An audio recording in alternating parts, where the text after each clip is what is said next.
This is a lecture from OpenTuition. To benefit from the lecture, you should download the free lecture notes from opentuition.com. In this, our introductory lecture to CGT here in Chapter 12, we finally break the chains away from income tax there and national insurance contributions.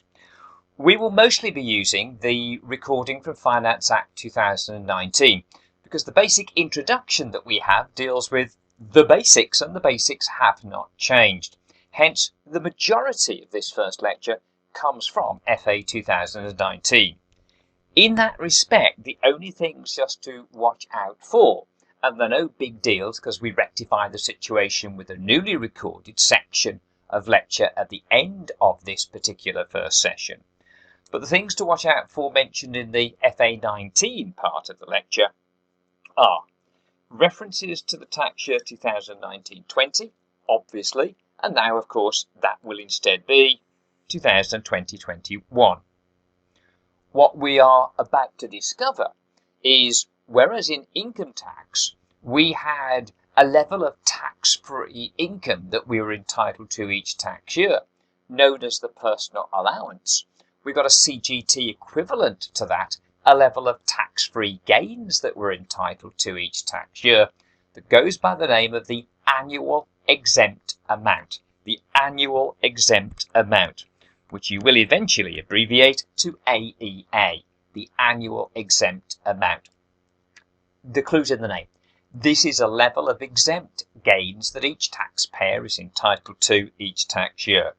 Well, there are references in the main body of this lecture to 2019-20 yet again, when the AEA was just £12,000, and now hardly different, but in 2020-21 it's gone up to £12,300. Now, as I say, right at the very end of the lecture, there's a newly recorded section where we pay more emphasis to the use of the AEA and the relevance to the tax year 2021, and therefore at the end of the lecture there's a newly recorded section which shows the use of the 2020-21 AEA. So that is correct at the end, but in between times in the main body of the introductory lecture there's the occasional reference, as you will see and hear, to an AEA where we refer to £12,000. That is 1920, it is now 12,300 for 2021. Other than that, it's exactly as it was, and what's more, it'll stay that way for, well, probably the rest of my lifetime anyway. Those are certain basics that do not change. So, over to me, yet again, last year. Hopefully the changes are not too obvious there, and enjoy this introductory lecture. I say right at the very end of it, for the last several minutes, we have an FA20 recording, and that's where you'll see 2021 tax year being used and the AEA for 2021 also being used. Enjoy. Well, in our study so far, we focused on the taxation of income of the individual. Now, that taxation, of course, will be either income tax, that's the main charge to taxation on individuals, income tax, and we charge to tax all of the taxable income of the taxpayer. We built on Chapter 2, where we saw the framework of the computation, and then moved into the detail of each source of taxable income and how we would define it, and then assess it in relation to an income tax year. The two main sources of income that we saw were, of course, of earned income, employment income for the employed, and for the self-employed, the trading profits of that unincorporated trader. And those types of income were subject, of course, in the previous chapter, to a further charge to taxation, that being national insurance contributions. Well, now from Chapter 12, we turn our attention away from the taxability of income of the individual to the taxability of capital. Now, there are two capital taxes that we'll be seeing in our forthcoming studies, starting here with capital gains tax. Individuals are chargeable to capital gains tax. Now, how do we make a capital gain? In essence, it's a very simple idea. I buy an asset, what we'll call in a moment's time a chargeable asset, for say £20,000. Some months or years later, I then sell that asset for £30,000. I've made a gain. Sales proceeds 30, less cost 20. I've got a gain of £10,000. And that gain, like with income, they will be recorded in relation to a tax year. We will bring together all of the gains of the tax year and then proceed to do a capital gains tax computation. It will derive for us a separate tax charge. The admin behind the tax systems we see in Chapter 15. And what we'll see now is that we have a separate chargeability to capital gains tax. It's a separate computation. Now, having stressed it's a separate computation, and it is, there will be, as we'll see very soon, a link between the two. In determining which of the relevant CGT rates to apply to our taxable gains of the tax year, we have to use as a basis for that the taxable income of the income tax computation. So although it is a totally separate computation, do not put capital gains on an income tax computation. There's a very essential link, because without knowing the level of taxable income for the relevant tax year concerned, again for us that will be the 2019-20 tax year, but if we don't know the taxable income, we will not know the relevant CGT rate to apply to our various capital gains made for that particular tax year. And that is one of the big issues that we sort out within this particular chapter. So, as an introductory sentence states here, individuals like you or I are subject to capital gains tax, which of course we'll know and love from now on as CGT, on their chargeable gains of the tax year. What we'll also discover, of course, is just like when you trade, there's no guarantee that you'll always make a profit from trading. And equally, there's no guarantee that you'll always make a capital gain on the sale of an asset that just happens to be a chargeable asset. Assets have a knack of going down in value as much as going up in value on occasions. Again, depending on events. Oh yes, events there. In relation to that, therefore, each individual disposal will compute an individual gain or loss, bring all of that together for the tax year. Remember the 1920 tax year, so disposals made between 6th of April 19 and 5th of April 20. And as we're most likely to see, we'll end up with an overall net gain. Depending on the level of that gain, we can then work out the taxability, but the tax rates will be partly a function of the level of taxable income that we had off the income tax computation. So there's a link between the two. As we'll talk about in each of these chapters, especially in this first introductory chapter, when you're doing objective testing questions, as you will be in Section A and Section B, where you'll see indeed CGT probably being tested in both of those sections, you've got to be oh so careful in terms of making sure you've properly understood the real requirements of the question. Don't answer what you think has been asked, answer the question that has actually been asked. And I'll talk you through the typical errors that students make, in the hope, of course, that you will then seek to avoid those errors when you practice and then when you go into the examination room. So, individuals are subject to capital gains tax on what will be their net overall taxable gains of the tax year. We've not yet dealt with corporation tax, though we've made references to it. But the chargeable gains of a company are included on the company's corporation tax computation along with its taxable income. So whereas we have just made the specific point for individuals that we have a separate income tax computation and a separate CGT computation, there are no such separations when it comes to corporate tax. A company is chargeable to corporation tax, well, a UK resident company anyway, on its worldwide income and gains. So we'll be able to record, we'll see it in Chapter 16, what would be both the taxable income of the company for a given accounting period and also the taxable gains. Put it together to derive what we'll call the overall taxable total profits of the company. That's what you can see here in the notes to get the company's overall taxable total profits. That is the figure on a corporate tax computation that we'll firstly seek to compute.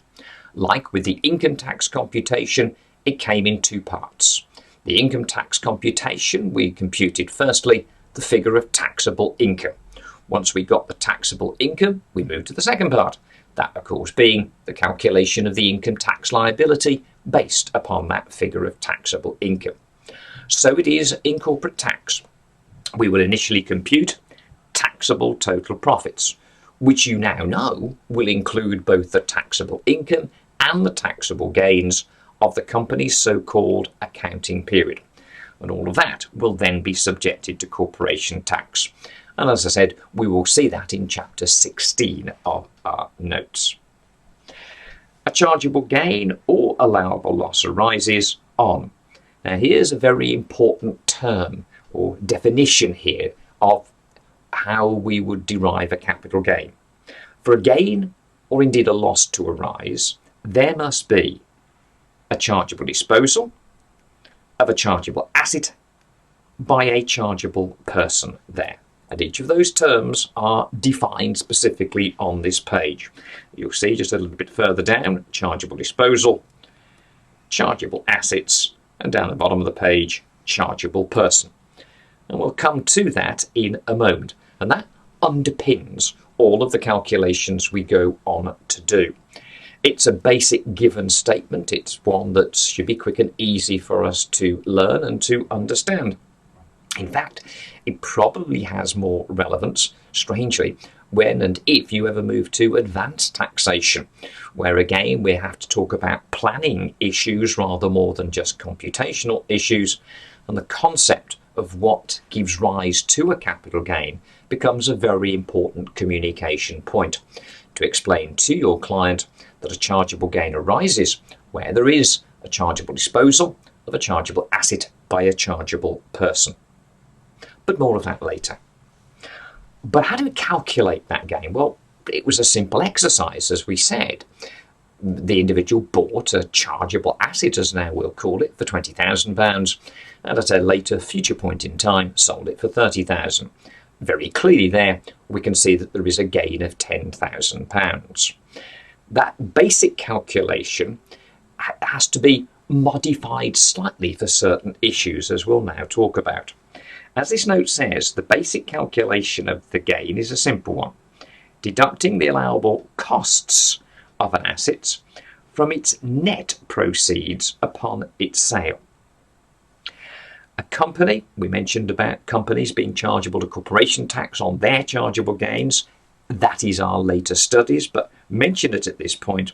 A company, not an individual, that concerns us now, may then further reduce any gain for the effects of inflation by the deduction of something called indexation allowance, a relief for the effects of inflation, and the details of which you will find within chapter 19.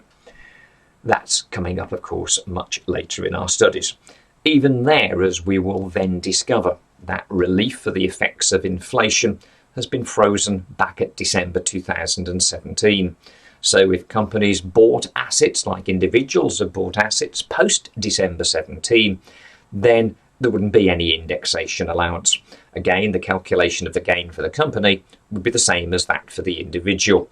What do we sell it for? What are our net sale proceeds? And deduct from that our allowable costs. Let's just have a quick look over the page now at that basic calculation and see just a couple of other things, as I mentioned a moment ago, coming into this. So here we've got the basic calculation of a gain or loss that needs to be done for each and every chargeable disposal of a chargeable asset by a chargeable person within the tax year. Again, in essence, it's simple. We start with our disposal proceeds. Now again, that will sound, I hope, very obvious, whatever you have sold that asset for. What we'll discover a little later when we look at the definition of chargeable disposal, indeed in just a few minutes' time we'll look at that, a chargeable disposal could occur by means other than simply selling an asset, which you may find surprising. But yes, a chargeable disposal may arise, as we'll see in the notes in a moment, with don't just sell it, but if you were to give the asset away, or even if it was lost or destroyed. So that sets up its own issues in those circumstances, there may not be any or indeed sufficient sale proceeds. So how do you go about calculating a gain? Don't worry, it's a very simple exercise. The question will tell you the market value of that asset. But disposal proceeds should, in the vast majority of circumstances you see, be your sales proceeds. But when you sell an asset, you may incur selling expenses. You put something in an auction. There's commission to be paid to the auctioneer. You sell a property. There are agents' fees. There are legal expenses that you incur. So there will be normal selling expenses that you incur, and these are allowable deductions against the sale proceeds of that asset. We'll see examples of that as we go through our studies. And that will bring you down to what we'll call our net proceeds. We then deduct, what we say here, costs. Now clearly there will be an original allowable cost when first you bought that particular asset, an original cost. And in most circumstances, that's the only cost that you will have incurred. But sometimes with assets you will go on and incur what we'll call enhancement expenditure. Enhancement expenditure. You have enhanced the value of that asset. I bought a property for investment purposes. I then added an extension to that property, obviously to enhance the value as well as the better use of the property. That extension cost, I put a garage on, I put a conservatory on, I built some extra rooms, whatever. Those costs are allowable costs, and just like the original cost incurred when purchased, will be allowable deductions at the point of sale. So take away all of our costs and you will get, well hopefully, and it will be the case in most circumstances in an exam question, you will have net proceeds bigger than the total of allowable costs, and therefore you will have a capital gain. If of course, sadly, as will be the case in the odd circumstance that you see, you incur more costs than you have net proceeds, then a capital loss arises.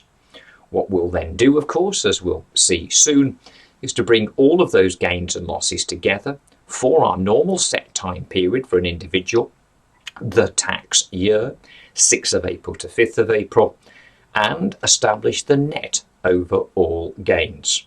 Depending on the level of those net gains, we'll then proceed to compute the taxable gains and then proceed to tax those taxable gains, where we, as we mentioned earlier, must see a link back to the taxable income of the income tax computation, so we know which of the relevant capital gains tax rates to then apply.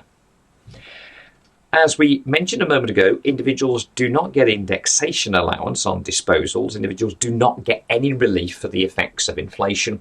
So yeah, I bought that asset for £20,000 10 years ago.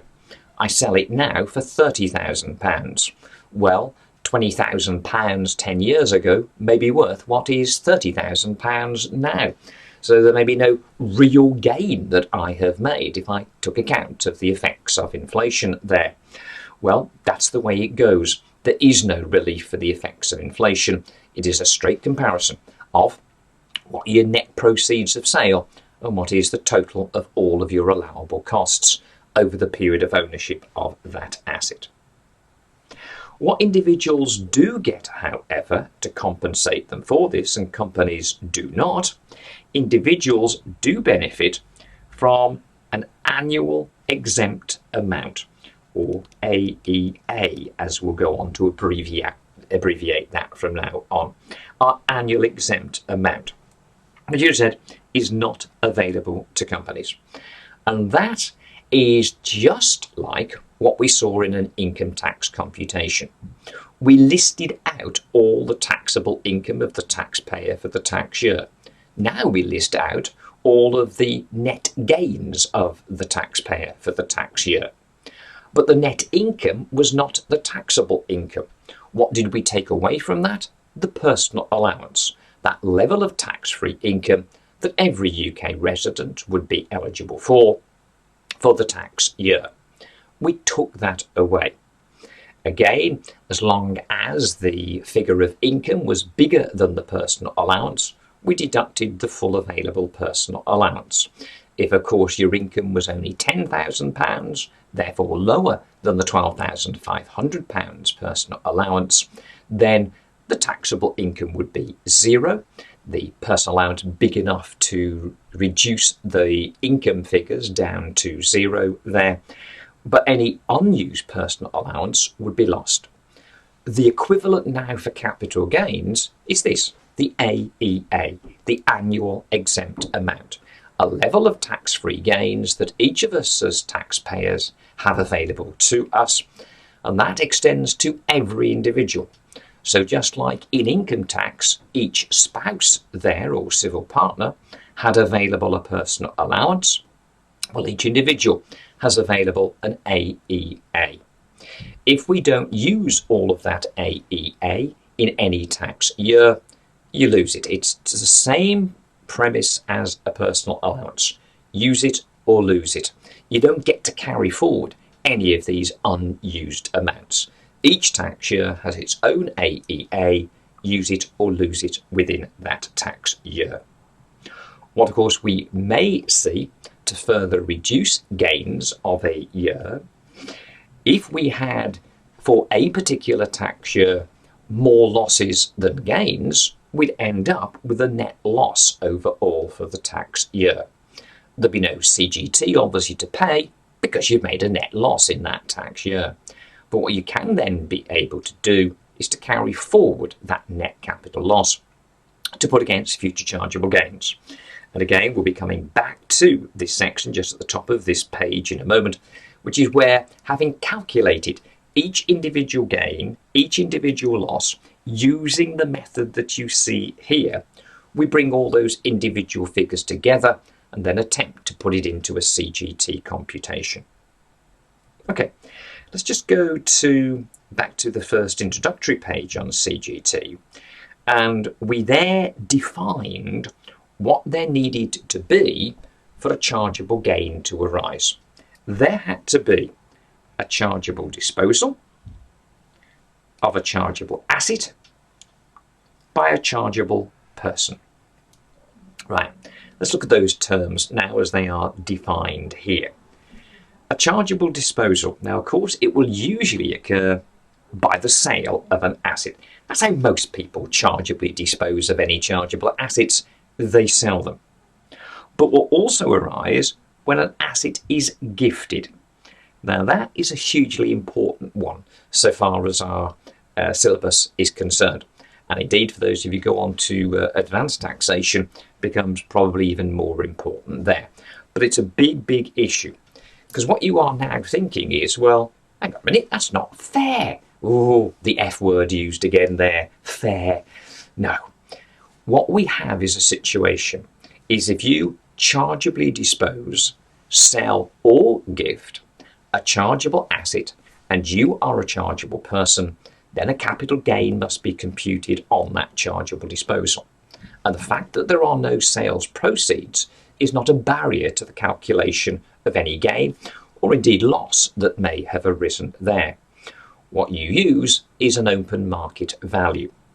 Those open market values will be provided to you so far as any examination question is concerned. So we must compute a gain or loss based on market value. Now, as I said, would be a really important communication exercise.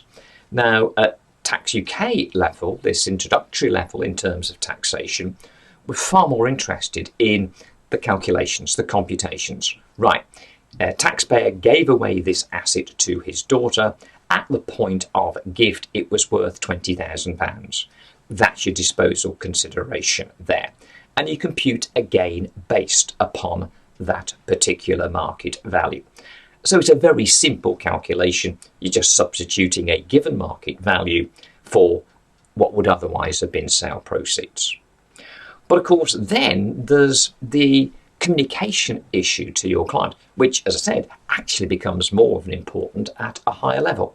Or potentially, in terms of nowadays, as we mentioned in our introductory lectures, we've got section C, where we find there's a 10-mark question, and though it doesn't always have to be this, frequently it's a tax planning situation. So we get a little bit of a sample of what you go on to do in advanced taxation should you choose to pick up on that particular paper in the future. You'd have to explain to your client that in relation to his request for information about making various gifts of assets to family members, about what, if anything, would be the tax position. So our first starting point for that would be to say that there are capital taxes that need to be dealt with, the first of which, and immediate one that needs to be dealt with, is CGT. Why is CGT relevant?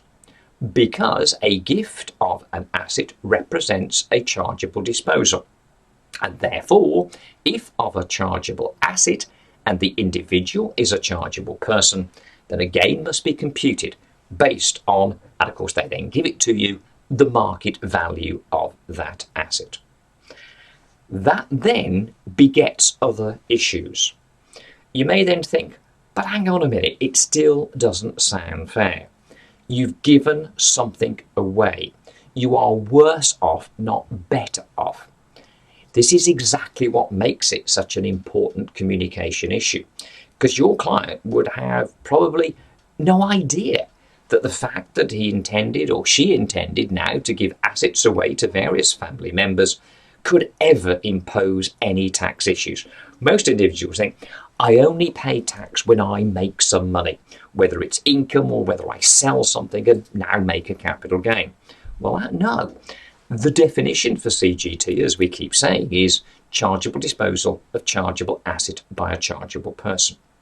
So we know how to deal with it. We calculate the normal gain, but based now on market value. But it still sounds harsh because you didn't receive anything. And that's where one of the so-called reliefs that we deal with in a hugely important and very substantial chapter that will be coming up soon, chapter 14, there is a relief that may, not will, be appropriate to that situation. Now then, we're not very creative as accountants, especially us taxation folk, in terms of our naming. So we need a name for a relief that deals with a gift. Tricky, eh? Gift relief is in order. And all it will simply allow for is that the gain computed based on the market value, we will allow, in the case of a gift relief claim, a gift relief claim has to be available here, that we discuss in chapter 14. But if it is available, if this particular disposal, this particular asset is eligible for gift relief, it will allow the gain that we've now computed based on the donor, the person who has made the gift. It allows that gain to be deferred, not exempted. We're never going to exempt here in this situation. We are simply going to allow a deferral. We'll accept the fact that, okay, you didn't get any cash at this point, you gave it away. So we'll still compute the gain based on market value, but we'll allow you to defer that gain. Now, of course, chapter 14 will tell us the way by which that gain is deferred. That is not for now. And that just refers to this little sentence here just above, as I just itemize that in the notes, on the notes in front of you. Qualifying gains, note qualifying gains, may then be eligible for certain reliefs that will allow such gains, or sometimes parts thereof, to be either exempted from tax, which is most unusual, but there is one relief that will allow for that, and, as we say here more commonly, deferred from immediate chargeability to tax. Well, you now know one of the principal deferral reliefs, at least by name, not by method of computation, but by name. That is gift relief that will be available to us. So, coming back to the definition of chargeable disposal. When an asset is gifted, lost, or even destroyed. Now, of course, if we lose it or it's destroyed, for gains to then arise, where is money coming in from? Well, basically, insurance. If there are insurance proceeds, then that is going to feed into a capital gains calculation, as we'll see a wee bit later in our studies. There is, however, no chargeable disposal upon the death of the taxpayer. There you go. If you want to give your client a bit of, I'm going to say good advice, let's say advice rather than good, about how to avoid capital gains tax, die. Very simple. All you got to do, therefore, is die, leave all your assets to whoever you have chosen to gift them to, the beneficiaries of your estate, as we'll know it, and those assets will pass free of any capital gains tax over to the next generation or whoever it is you've chosen to give them to. And what is more, they'll transfer to those individuals at their then market value. Now that's relevant to us in the context of, we spoke a moment ago about how to calculate a basic capital gain. Net proceeds less allowable costs. We've now seen in the discussion so far that when you dispose of an asset, there may not be any proceeds. It may be gifted away. No problem. We use a given market value. What about costs? Well, that's what we paid for it when we bought it, what we've incurred as an enhancement expenditure during the period of ownership. But of course, what might have happened is it might have been gifted to you. It might have been left to you on, sadly, the death of another individual. It was a bequest to you, the beneficiary, in which case you acquire it at its then market value. So all accrued gains on the period of the ownership of the individual who's died and left that asset to you, all those gains disappear from the taxation system. They have not been taxed, charged to CGT. They won't ever be charged to CGT. They then go to the beneficiaries at their then probate value, which is the market value at the date of the death of the taxpayer. Right, now you might think, well, that seems like a good idea there, well, apart from one small problem, and that is that the donor has died. But though you are free at that point from CGT, you're free of a lot of other things like life, of course, as well there, but you're free of CGT. Sadly, HMRC have got another tax, of course, that deals with the content of your, and again, an unfortunate name here, chargeable estate at death. Chargeable, that implies chargeable to tax. The tax now, well, can you remember our introductory lectures? What tax do you think will be charged on the death of the individual? There are two capital taxes, CGT that deals with lifetime disposals, and then of course we've got Iht that, as well as dealing with lifetime disposals, more about that in our later chapter on Iht, but it will also of course pick up, and the main part of Iht picks up, the chargeable estate at the date of death of the taxpayer. And that will be chargeable to inheritance tax at an inheritance tax rate that, when you go above, start to begin with a very friendly rate, a nil rate of tax, but when that nil rate band has been used up, you go to 40%. That is a very substantial charge to Iht. So there are two capital taxes, CGT that we deal with in lifetime, and Iht that is principally arising, certainly so far as our exam is concerned, as a result of the death of the taxpayer. But more of that in our later chapter on Iht. Again, only one chapter, but a very, very substantial chapter, as we will see. But more of that for the future. Okay. So as we've just said, assets on death will pass free of CGT to the beneficiaries at their then market or probate value. And as I just said, sadly, although there's no CGT that arises upon death, we have got a chargeability to inheritance tax that may arise, and that awaits us in chapter 24. Right, chargeable disposal. On to chargeable assets. Very simple definition of chargeable assets. All assets are chargeable unless they are specifically exempted.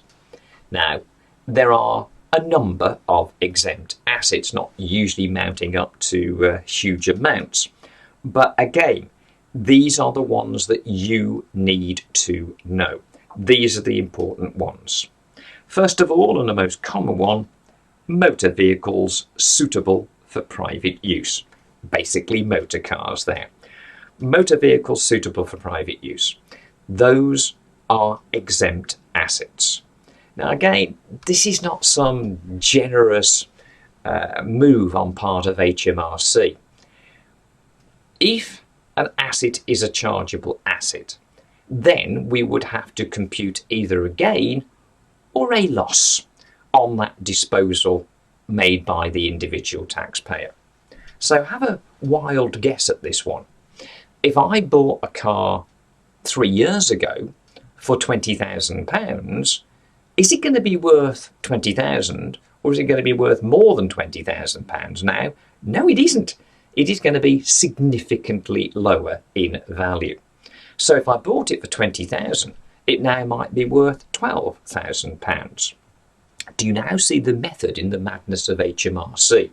This exemption of motor vehicles is not some generous act upon their part, it's a purely selfish act, which of course is to ensure that they do not allow millions and millions of taxpayers each tax year an allowable loss in relation to disposal of their car.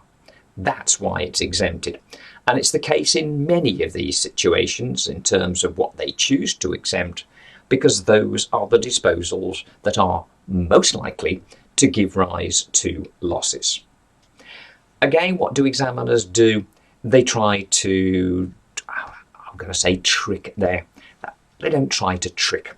Examiners give you enough rope by which to hang yourself there. Don't take it. So what do you get? You get in an example that it is the disposal of a vintage car. It doesn't matter. Vintage meaning very old, a collector's piece there. It doesn't matter.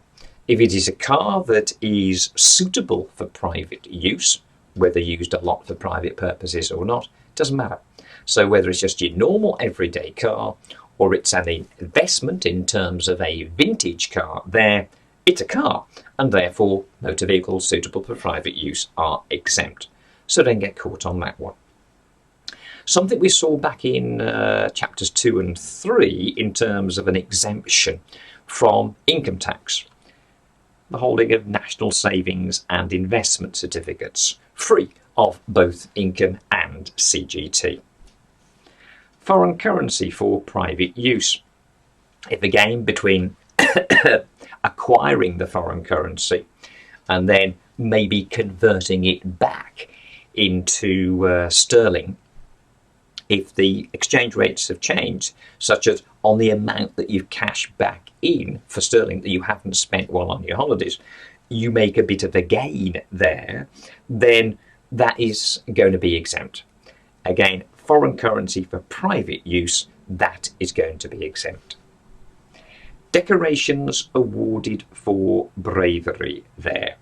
Yeah, if there are medals that were awarded for bravery to an individual or to an individual and now their son or daughter or grandchild has got that, where it was originally awarded for bravery and has again come through the family, we have a situation where that would be viewed as being right to exempt that particular disposal from capital gains tax.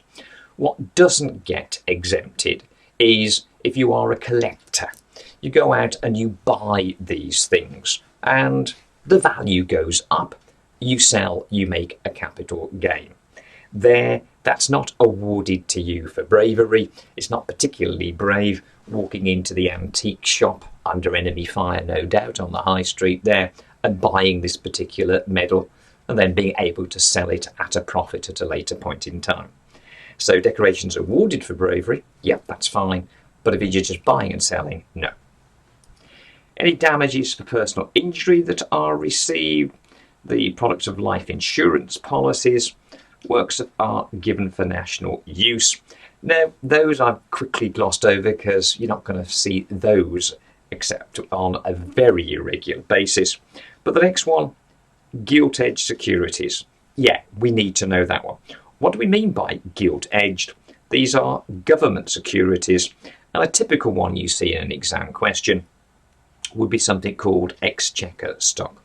Government securities, they are exempt. As to are a different security, qualifying corporate bonds. Basically, corporate loan stock. A debenture, for example, there, but corporate loan stock. Again, any profits or losses on disposals will be exempt. Really important one so far as our exam is concerned, the one most tested other than motor vehicles up there, certain chattels. Now there's a word, and a very old-fashioned word indeed, chattels. Tangible, movable property. Tangible, movable property, such as antiques.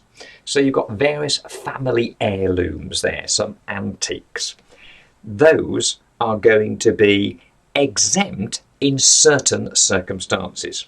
Certain chattels in certain circumstances. Now again, we've got a separate note on this later in the chapter where we'll identify what those certain chattels are and what those certain circumstances are going to be. As you may guess, there's going to be a de minimis limit, a minimum level, that at which point, if you go above that, then you're going to get face chargeability. That cut-off figure in terms of chargeability is £6,000. If you're able to sell for more than £6,000, it ceases to be exempt.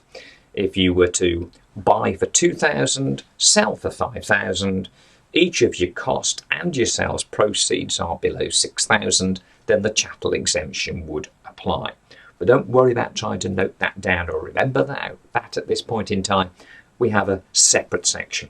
But when we come to it, hence why we have a separate section, it's an important one.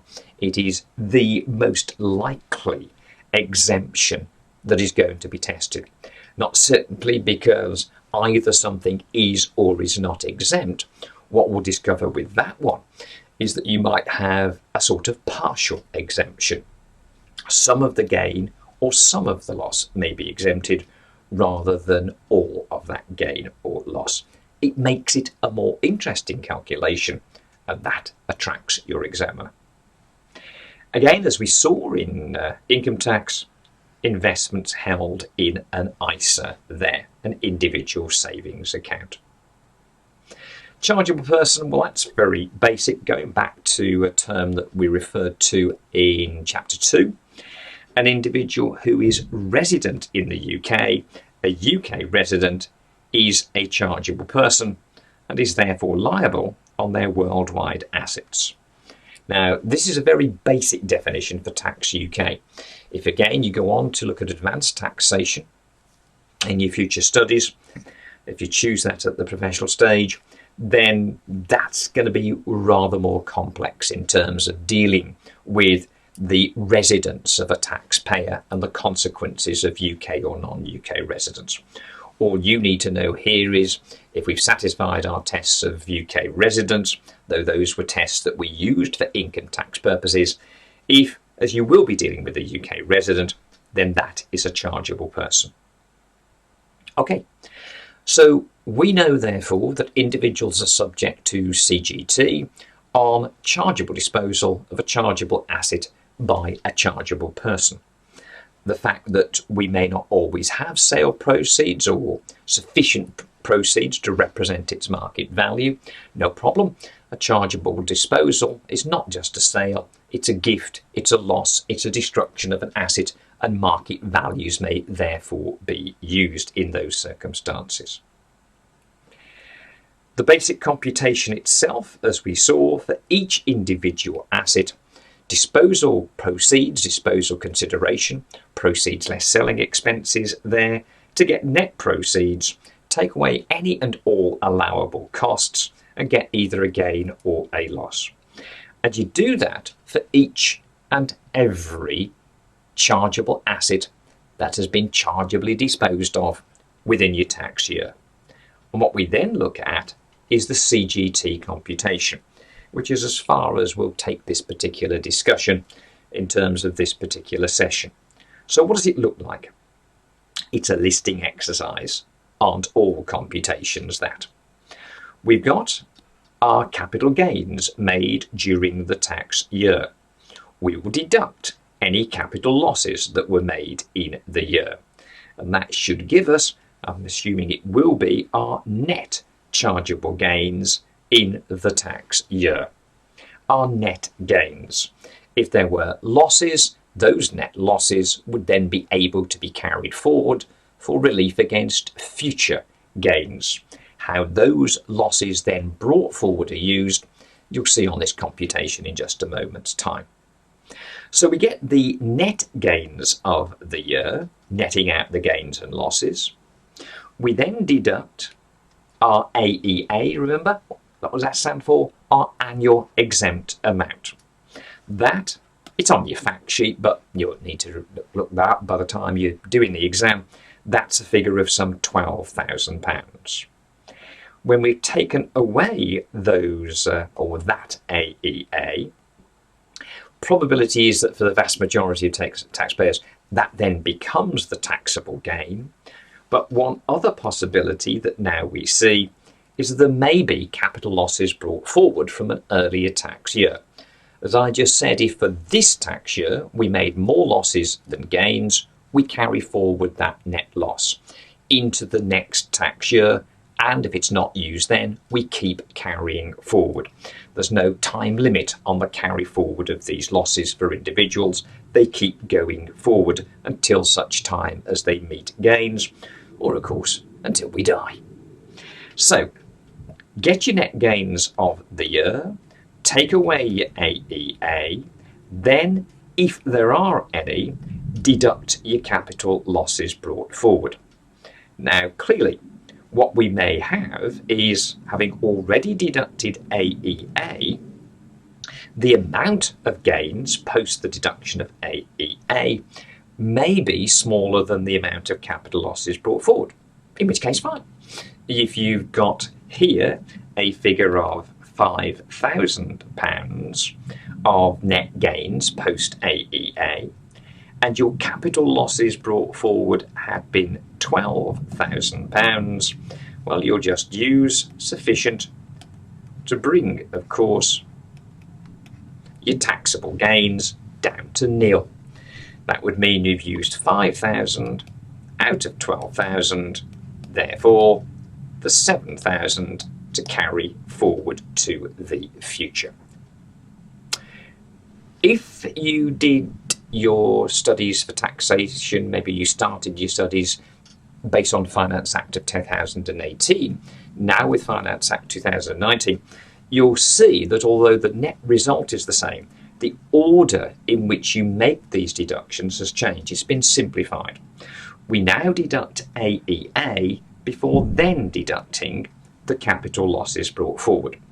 Back previous to Finance Act 19, that deduction process would have been the other way around.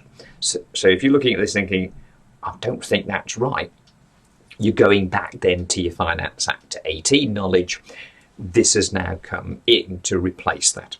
So using your FA19 rules, get your net gains, take out the AEA. If there's still a positive, a chargeable, a taxable gain, then deduct any capital losses brought forward. And if there's more capital losses brought forward than gains chargeable, then you bring it down to nil taxable gains and then carry forward the remaining net loss. So having got the taxable gain, it's then a question of the relevant CGT rate.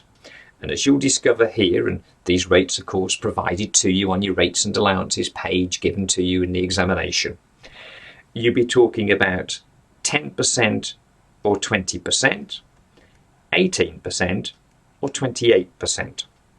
Now what you have there is clearly a lower and a higher rate.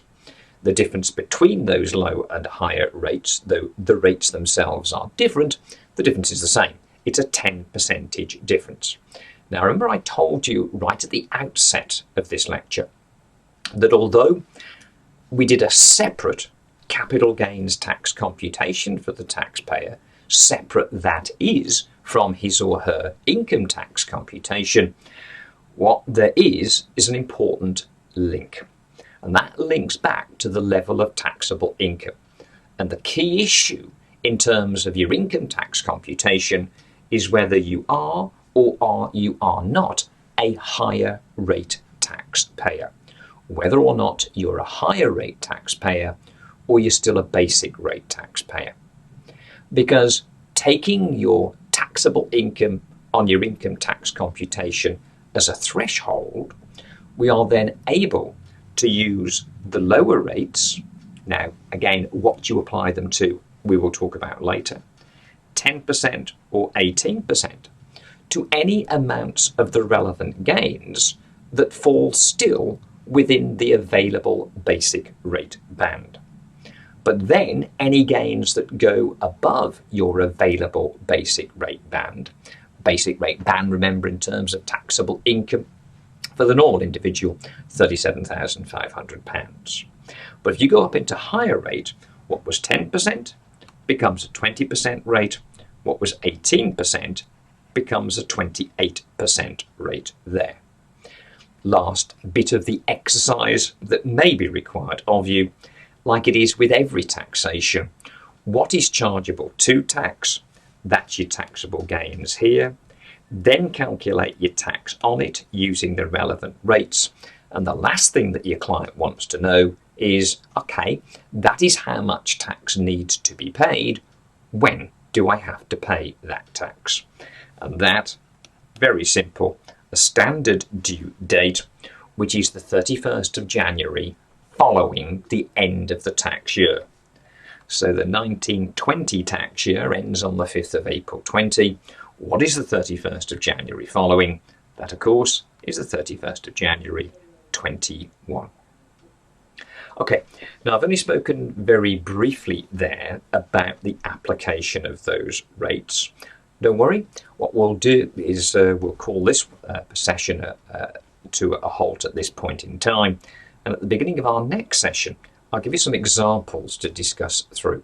So again, have a quick recap in terms of the concepts that we've covered over this particular session, and then we'll move forward to actually do these calculations and work out a CGT liability based on the taxable gains of the taxpayer for the tax year, and then the taxable income of the taxpayer for the tax year, so that we can then work out which particular CGT rates are to be imposed upon those taxable gains.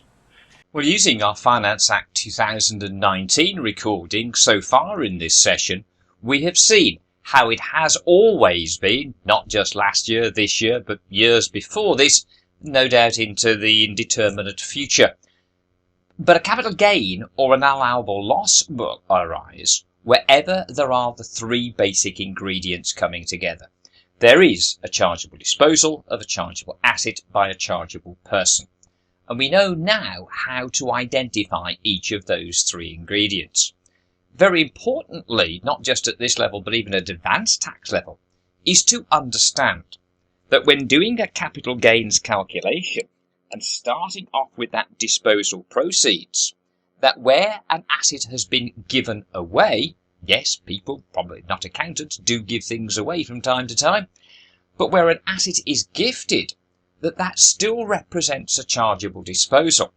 And the absence of disposal proceeds is made up for by instead using open market value. Now again, it's a very basic point here. It'll actually be a really critical point at advanced tax for you to understand that when an asset is gifted, and the reason why I mention it here is there's a basis of this also in Tax UK, but when an asset is gifted away, that not only do we experience a chargeable disposal for capital gains tax purposes, and therefore a capital gain must be computed based on market value. Although obviously now with a gift there may not be any selling expenses, but there will always, of course, be a cost, and therefore a capital gain or capital loss will arise. So that chargeable disposal occurs even though it's an outright gift. It would also occur if it was a sale at undervalue, i.e. it's worth £20,000, but you sell it to your kid for £5,000 or something like that. You'll still use the 20,000 open market value in this gains calculation. But early as it still is, comparatively in terms of our study of different taxes anyway, at this point in your preparation, we will later on and towards the very end of this course deal with the other capital tax as it is known. CGT is one of the two capital taxes, but you may remember in our introduction we also spoke about inheritance tax. Now, Iht inheritance tax is usually only an issue for the vast majority of taxpayers when they die. But when you do die, there are still lifetime gifts that you may have made during your lifetime that may still fall within the scope of charge of Iht. So what questions do at advanced tax, and have now, which is why it's important for you, been introduced into tax planning style questions in Tax UK, specifically a 10-mark Section C question, where we look at multi-tax scenarios. And the situation is that if a gift is made in lifetime, there is an immediate chargeability to CGT. How do we deal with that? That's all we need to know for now, by the way. It's easy. The exam question gives you the market value of the asset, and you use that in the place of sales proceeds and still compute, by deducting cost, either gain or loss. What we'll also become aware of in one of our later chapters dealing with Iht is that that gift may also become chargeable to Iht on the occasion, of course, of the death of the taxpayer.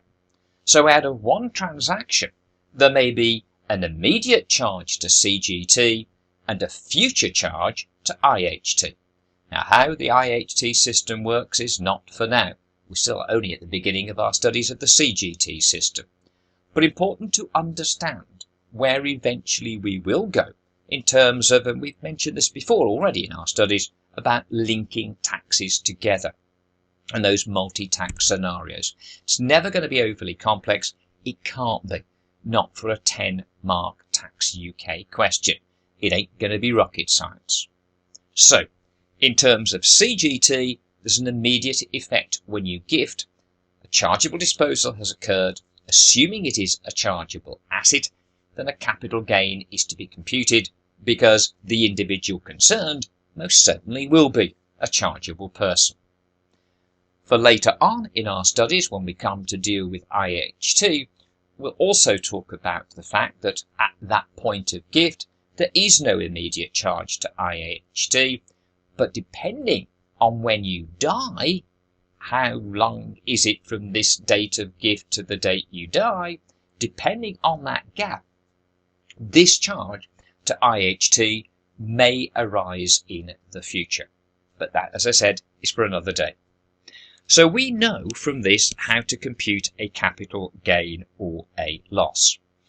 What we then need to do is to bring together for our tax year, again for us we're dealing with the 2020-21 tax year, we need to bring together all of those gains and losses. And that's where this Cgt computation now comes into play, which we'll just get an introduction to now, and we'll deal with the detail of in our next lecture together. So each capital gain or loss that has arisen during the tax year are put together, aggregated, to derive our net gains for the year. So we've got our capital gains, take away any capital losses in the tax year, and that brings you to here. That would be our net chargeable gains in the tax year. Now looking at the information for our tax year 2021, of course, our AEA is now £12,300. It's the only difference in this calculation here. We're using 12.3 instead of 12,000 as it was back in the 1920 tax year.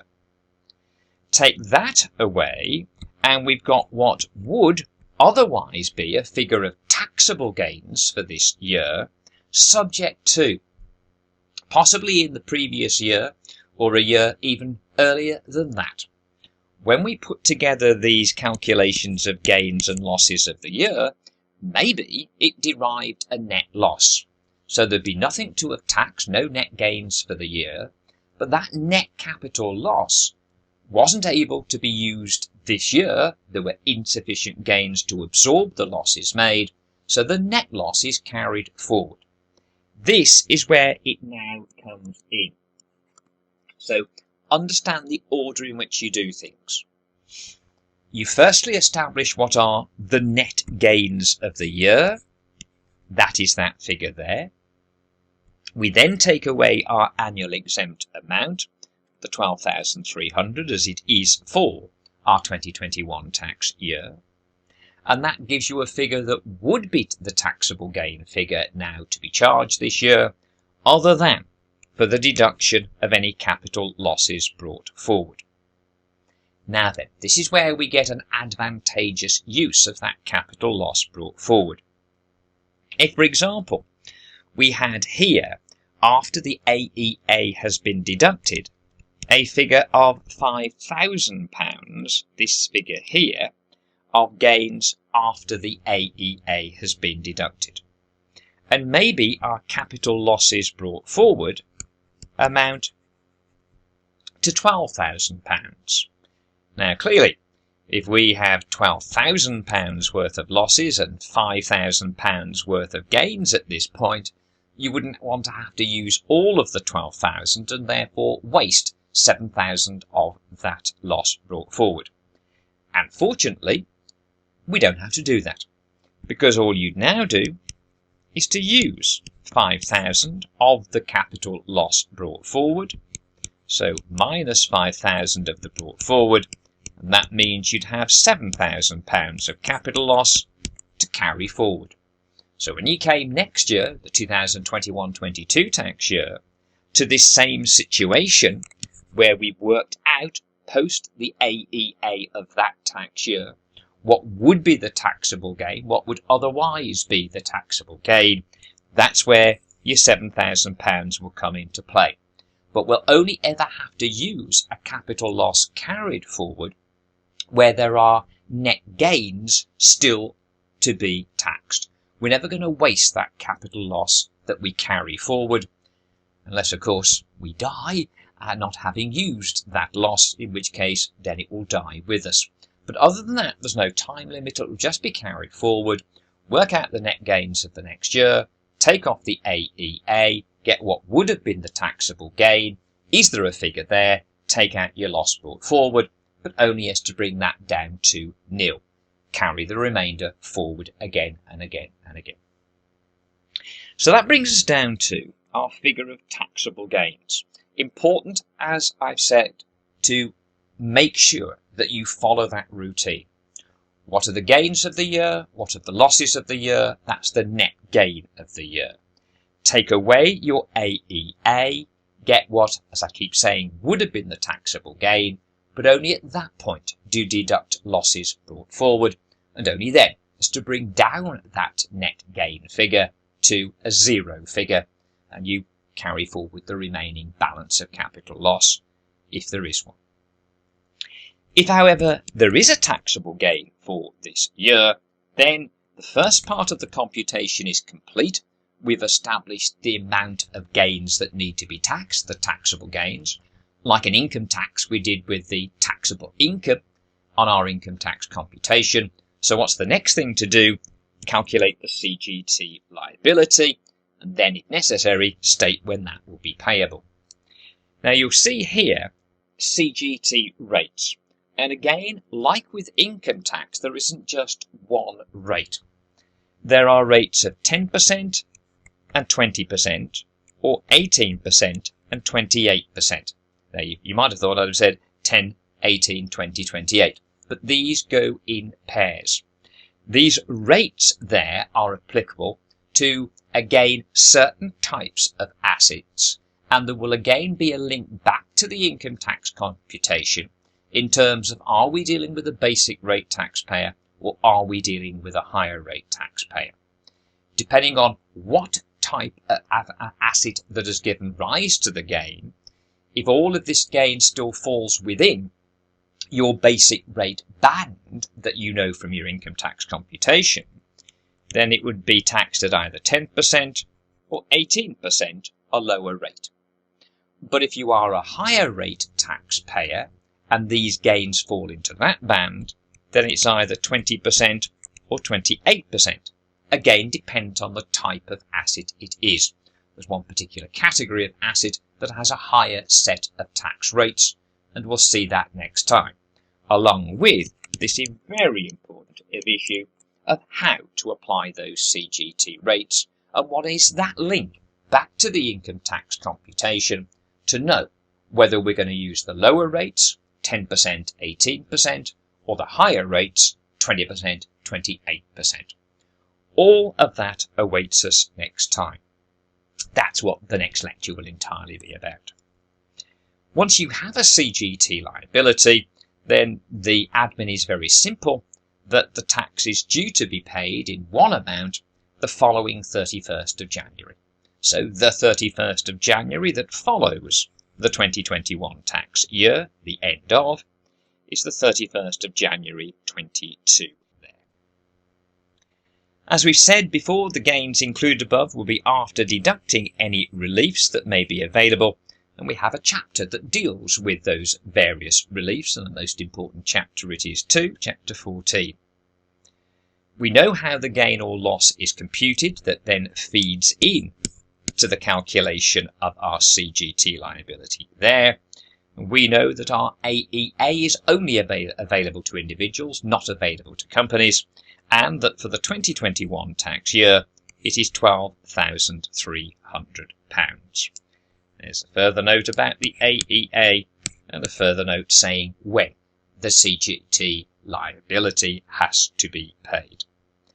What then awaits us, but you're going to have to wait till next time before you see it, is how to, having got the taxable gains, how then to know what tax rates to apply to which gains that we have arisen during that particular tax year. But as we said, that awaits us next time.